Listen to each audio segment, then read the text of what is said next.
के एउटा नार्सिसिस्टले कहिले लाइफमा कसैसँग माया प्रेम गर्छ? त्यसले पनि कसैसँग लभ गर्न सक्छ? तपाईहरुको दिमागमा यो आउँदो होला, किनकि त्यसले त लाइफ टाइमसम्म तपाईलाई मात्र कन्ट्रोल गर्यो, म्यानुपुलेट गर्यो, इमोसनली अब्युज गर्नु, फिजिकली अब्युज गर्नु, मारपिटाई अथवा हिंसा गर्नु, अथवा पब्लिकली इन्सल्ट गर्यो त्यसले। त तपाईहरुको दिमागमा हुन्छ नि कि हुन सक्छ त्यसले मलाई माया गर्दैन, त्यसले यो सब मेरो साथमा गरेको छ। हुन सक्छ यसको बाहिर कसैसँग अफेयर छ। हो, अफेयर त हुन्छ तिनीहरुको। यो पनि भन्थ्यौँ कि त्यसको पनि कसैसँग माया प्रेम हुन्छ, त्यो पनि गर्छ, तर त्यसको तरिका अलग। आज म यही कुरामाथि भिडियो बनाउँदैछु जो तपाईहरुलाई सुन्न जरुरी छ। तिनीहरुको माया प्रेमै अलग टाइपको हुन्छ। म हुँ मनिषा करण, तपाईहरुको रिलेसनशिप कोच। म नार्सिसिजममाथि भिडियो बनाउँछु। अनि कसैलाई पर्सनल सेसन लिनु छ जो नार्सिसिस्ट अब्युजमा पर्नु भएको छ, जिनीहरुको पार्टनर नार्सिसिस्ट, त्यसबाट निस्कन सक्नु भइरहेको छैन,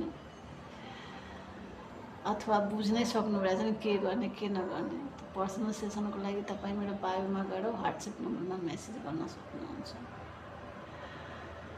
ओके, यसैमाथि म कुरा गर्न जाँदैछु कि नार्सिसिस्टलाई कहिले कसैसँग माया प्रेम हुन्छ कि हुँदैन।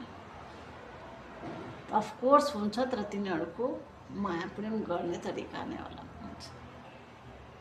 यो छैन कि तिनीहरु बाहिर रिलेसनशिपमा हुँदैन, मल्टिपल रिलेसनशिपमा हुन्छ, तर तिनीहरु नि कसैसँग माया प्रेम गर्दैन। त्यो मात्र आफूसँग मात्रै माया प्रेम गर्छ। आफ्नो लुक्स, आफ्नो पर्सनालिटी, आफ्नो ड्रेसिङ सेन्स। तपाईले हेर्नुभयो होला तिनीहरुको बडी ल्याङ्ग्वेज। जसरी या त तिनीहरुको अब कोही मोटो भइरहेछ अथवा केही नि, यस्तै त तिनीहरुको पर्सनालिटी भगवानले एकदमै राम्रो फिटफाट बनाएर पठाउनुहुन्छ। तर त्यस्तो भइरहेछ नि त तिनीहरु जिम गर्छन्, आफ्नो पर्सनालिटी माथि धेरै काम गर्छ। नत्र भने कतिको त यस्तो पर्सनालिटी हुन्छ कि बिहेभन्दा अगाडि पनि त्यस्तै फिटफाट, बिहेपछि पनि 40, 45, 50 को बेसी भएपछि पुरै फिटफाट हुन्छ। केही पनि डिफ्रेन्स हुँदैन त्यसमा। मान्छे भन्छ पनि कि कति मजाको बडी छ, जे लगाए पनि सुहाउने। त्यसको ड्रेसिङ सेन्स पनि त्यस्तै हुन्छ कि त फिटफाट भएर बस्नु त राम्रो कुरा हो, सबले हुनुपर्छ, तर त्यसको के हुन्छ नि कि अलि डिफ्रेन्सै हुन्छ, एकदम युनिक तरिकाले हुन्छ। त तिनीहरु नि आफ्नो लुक्स, आफ्नो पर्सनालिटीसँग मात्रै माया प्रेम गर्छ। जो 45, 50 सम्म जान्छन् त तिनीहरुलाई एउटा टेन्सन हुन्छ, बापरे कहीं रिङ्कल आयो, म त बुढो हुँदैछु, मतलब लुक्स खराब भयो, बडी खराब भयो भने कोही पनि मेरो कन्ट्रोलमा आउँदैन। तिनीहरुलाई त एटेन्सन चाहियो नि, एटेन्सनका भुखा हुन्छन् तिनीहरु। जसरी हामी श्वास लिन बिना बाँच्न सक्दैन, तिनीहरु नि एटेन्सन बिना बाँच्न सक्दैन। श्वास त तिनीहरुलाई चाहिन्छ, तर बढी एटेन्सन चाहिन्छ। नत्र भने एउटा भन्छ नि कि पानी बिना माछा मरे तुल्य हुन्छ, त्यस्तै टाइपको तिनीहरु हुन्छ। एटेन्सन कन्ट्रोल बिना तिनीहरु नै छटपटाउँछ। त तिनीहरुलाई कसैसँग माया प्रेम हुँदैन। तिनीहरु मात्र मल्टिपल रिलेसनशिपमा हुन्छ। हामीले हेरेका पनि छौँ कि जसलाई घरमा पार्टनरसँग कुनै लगाव हुँदैन, गाली गलौज जस्तो गर्छ, तिनीहरुलाई बाहिर अफेयर हुन्छ। त्यही कारणले तिनीहरु पार्टनरलाई ध्यान दिँदैन।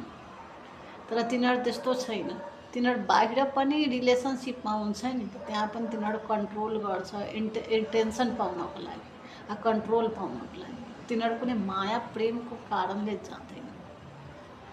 जसको पनि दिमागमा आइरहेको छ नि कि मेरोमा कुनै कमी कमजोरी छ अथवा केही छ, त्यो कहिले नसोच्नु होला। अथवा त्यो मलाई छोडेर मेरैमा केही कमी छ, त्यसैले त्यो मल्टिपल अथवा एक्स्ट्रा मेरिटल अफेयरमा गएको छ, त्यस्तो केही पनि छैन। तिनीहरू कहिले माया प्रेम गर्नै सक्दैन। तिनीहरूमा इमोसन नामको चिजै हुँदैन। तपाईँले हेर्नुभएको लागि तपाईँ जति पनि अब कति हुन्छ नि कि सामनेमा घरमा आफ्नो श्रीमतीलाई माया गर्दैन, तर तपाईँ तकलिफमा हुनुहुन्छ, दर्दमा हुनुहुन्छ नि, त्यो उठेर हेल्प गर्ने कोसिस गर्छ, तर त्यो भन्दैन। तपाईँ मात्र मानव फिभरमा पनि काम गर्नु भइरहेको छ नि त, त्यो भन्छु वाह तिमीमा त भित्रबाट एकदमै मजबुती छ, एकदमै आत्मशक्ति छ, धेरै मजबुत छौ, तिमी जस्तो पनि सिचुएसनमा काम गर्न सक्छौ। तर यो भन्दैन कि हट म गरिदिन्छु। जब तपाईँ रिसाउनुहुन्छ, कराउनुहुन्छ, त्यसपछि त्यो गर मानव हेल्प गरी पनि देला, नत्र भने तपाईँको बच्चाहरूलाई टार्गेट गर्छ कि मसँग पनि काम गराउँछ यस्तो त्यस्तो भनेर, सानो बच्चाहरूलाई कि तपाईँ नै किचनमा गएर गर्नु भनेर। त तिनीहरूमा इमोसन नामको चिज हुँदैन। तिनीहरू आफ्नो बच्चाको त सगा हुँदैन नि त, तपाईँको के हुनसक्छ। जबकि मान्छे भन्छ बच्चाकै कारण रिलेसनसिप अझै मजबुत हुन्छ भन्छ नि, तर तिनीहरू आफ्नो बच्चाको पनि जिम्मेदारी उठाउन कोसिस गर्दैन, चाहँदैन जिम्मेदारी उठाउन। सब इम्प्याथमाथि नै हुन्छ।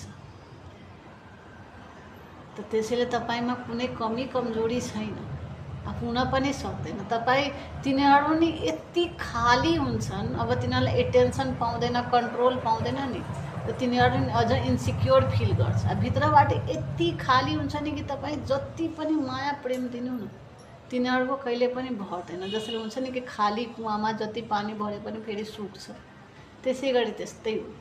तिनीहरू मल्टिपल रिलेसनसिपमा हुन्छन्, एउटा दुईटामा होइन, धेरै रिलेसनसिपमा हुन्छ। मल्टिपल रिलेसनसिप बुझ्नु नै भइरहेको, चारैतिरबाट त्यो सबले माया प्रेम दिन्छ, तर तिनीहरू भुखा हुन्छन्, कहिले भर्दैन। त मात्र एटेन्सन पाउनको लागि तिनीहरू मल्टिपल रिलेसनसिपमा गएको हुन्छ। अब तपाईँ भन्नुहुन्छ कि बाहिर त्यसले हेल्प गर्यो चाहे केही कसैलाई, त होइन, आफूलाई राम्रो देखाउनको लागि कि म धेरै राम्रो मान्छे हो, त्यो कारणले मान्छे हेल्प गर्छ, त्यो नार्सिसिस्टले। तपाईँले हेर्नुभएको होला कि तपाईँ आफ्नो फ्यामिलीमा कडाई भन्नुहुन्छ कि मेरो पार्टनरले यस्तो गर्यो त्यस्तो गर्यो, कसैले भरोसा गर्दैन। किनकि त्यसले तपाईँलाई घरमा हेल्प गर्दैन, तर बाहिर त्यसले सबलाई हेल्प गर्छ। तपाईँको फ्यामिली मेम्बरमा सबलाई जुन बेला नि थाहा भइहाल्छ कि तपाईँसँग नार्सिसिस्टले लाइफ टाइमसम्म मात्र झुटो बोलेको छ, मल्टिपल रिलेसनसिपमा छ, यो सब अझ थाहा हुन्छ नि, नार्सिसिस्टलाई पनि थाहा भइहाल्छ कि यसलाई सब कुरा थाहा हुन्छ।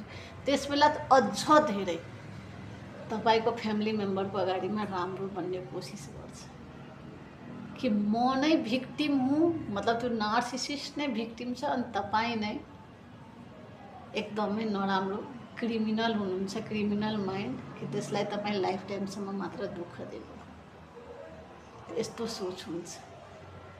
त्यो दिमागमा कहिले नराख्नु होला कि त्यसलाई कहिले माया प्रेम हुनसक्छ, हुँदैन त्यसलाई कहिले पनि माया प्रेम। त्यो झाँक्नै सक्दैन। जो मान्छे नि गल्ती आफ्नो हेर्न सक्छ कि म गलत छु, त्यसलाई थाहा हुन्छ कि सामनेवालालाई मैले कति दुःख दिएँ। त जो आफ्नो भित्र झाँक्नै सक्दैन, त्यसलाई जे पनि लाग्छ म जे गइरहेको छु सब सही छ, त त्यो कसरी झाँक्छ? जो झाँक्न सक्दैन त्यो कसैले माया प्रेम दिन सक्छ? कि सामनेवालालाई के चाहियो, के को जरुरत छ, किन छ, तिनीहरू मात्र यही सोच्छन्